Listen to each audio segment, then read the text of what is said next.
2023 NEHEP Partnership Summit, moderated chat and Q&A with Christine Ha, MasterChef Season 3 winner, NEI Director Michael Chiang, and NEHEP Planning Group member Penny Rosenblum. Accommodations on the set.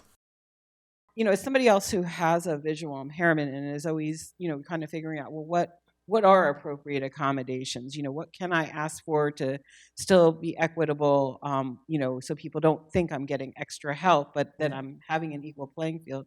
Can you talk a little bit about the accommodations and your negotiation process with the folks at MasterChef? Yeah, that's a really good question. So I did get that question quite a bit in interviews during the show and after the show, because they noticed, like, if you watch my season, I did have a sighted guide or like an aide. So she we were put under very strict rules. There was a legal team from Fox on set almost every day listening into our conversation.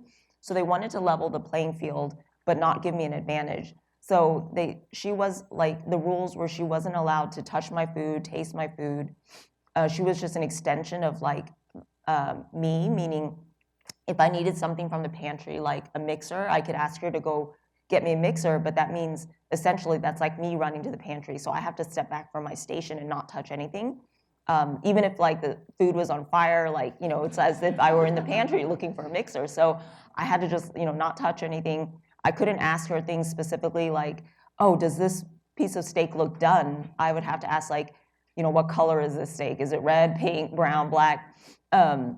And then from that, I would kind of be able to deduce using my other senses to whether the steak was overcooked or just right, medium rare, whatnot. So there were definitely rules that they placed on us for it to be fair. And I think people who watch the show or maybe don't fully understand still think oh, Christine had an advantage because she still had someone there to help her. But I want to tell those people do you know how difficult it is to meet someone that you've never met before and learn to communicate in such a way? And, I always think people who are sighted, they can look at their pan and immediately know, okay, this steak is burnt. But I have to vocally ask her, say Cindy, is this steak now really charred brown? And then she'll say yes, or she'll be it is still pink, and then, then she has to communicate that back to me. So it adds seconds on the clock.